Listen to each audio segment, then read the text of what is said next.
সুন্দর শব্দ এই ভাগ্য, কিন্তু যতটা সুন্দর ঠিক ততটাই রহস্যময় এই শব্দ। কখন কি হবে কেউ জানে না। লোকে বলে যে ভাগ্যে যা লেখা আছে তার চেয়ে বেশি কিছুই পাওয়া যায় না, তার চেয়ে কমও কিছুই পাওয়া যায় না। নিয়তির যা রচনা তা কখনো মোছা যায় না। কিন্তু কেউ এইটা বোঝে না যে নিয়তি আপনার কর্মের দ্বারা বদলায়। যদি আপনি শুভ চিন্তা করেন, শুভ কর্ম করেন, তাহলে নিয়তি আপনার সাথে খারাপ কিছু হতেই দেবে না। কখনো আকাশে পাখিদের দেখুন, তারা কখনো ভাগ্যের উপর নির্ভরশীল হয় না। যতই ঝড় আসুক, যতই তীব্র হাওয়া দিক, ঘুরতে থাকে, একটা জিনিস জড়ো করে নিজের সৌভাগ্য, নিজের বাসা নিজেই তৈরি করে। নিজের সন্তানের জন্ম দেয়, তাকে লালন পালন করে, নিজেই তাকে উড়তে শেখায়, কখনোই ভাগ্যের উপরে নির্ভরশীল হয় না সে। এই বিষয়টা আমাদেরও শিখতে হবে। তাই মনে রাখবেন, আপনার ভাগ্য নিয়তির লিখন নয়। আপনার ভাগ্য তাই যেটা আপনি দিনের পর দিন আপনি নিজেই লেখেন। কিছু নিজে পরিশ্রম করে, কিছু নিজের ভাবনার জোরে। রাধা রাধা। মানুষের স্বভাব হলো যে সে সবসময় নিজে বলতে চায়, কারুর কথা শুনতে চায় না। কিন্তু তার এই স্বভাব তাকে এক বিশাল বড় জ্ঞানের থেকে দূরে সরিয়ে রাখে, সামনের মানুষের ব্যক্তিত্বের জ্ঞানের থেকে দূরে।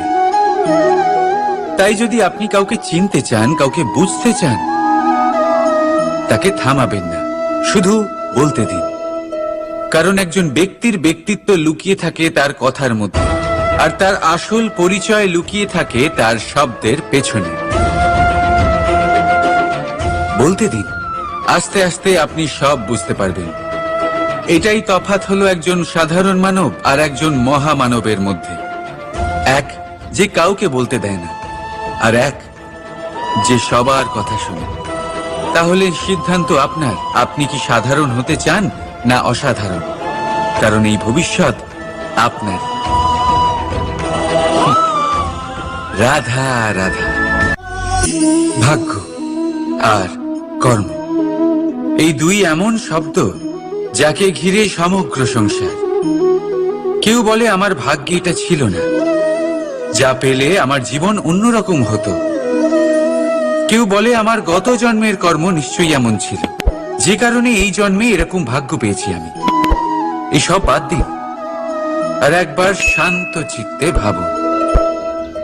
আপনি বুঝতে পারবেন যে ভাগ্য আর কর্ম এই দুই এই জন্মের।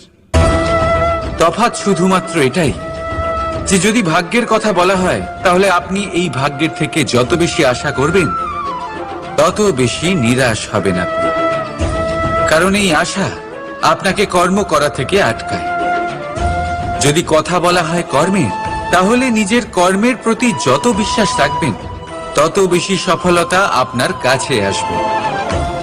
তাই একটা কথা মনে রাখবেন, ভাগ্য আপনার কর্ম নির্ধারণ করে না, কিন্তু আপনার কর্ম আপনার ভাগ্যকে অবশ্যই নির্ধারণ করে।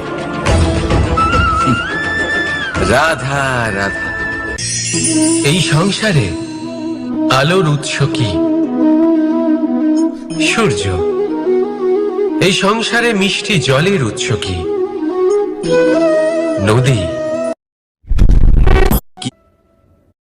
মগ্ন থাকুন আর আসুন আমার সাথে ভালোবেসে বলুন রাধা রাধা।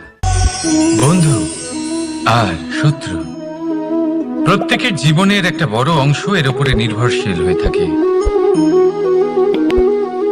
আপনার জীবনে সফলতা আর অসফলতাও এর উপরে নির্ভরশীল।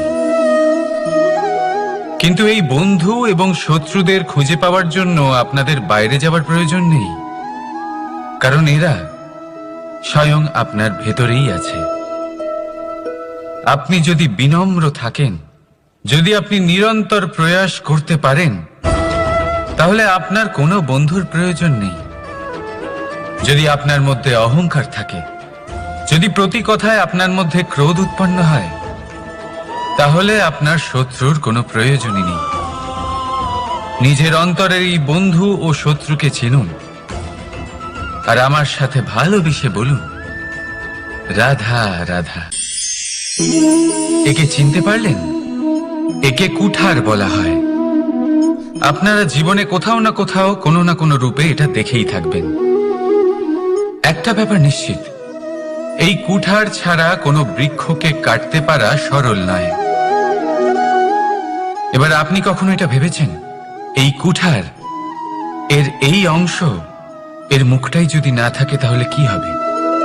এ শুধুমাত্র কোনো বৃক্ষই নয়, তার কোনো ডালও কাটতে সক্ষম হবে না।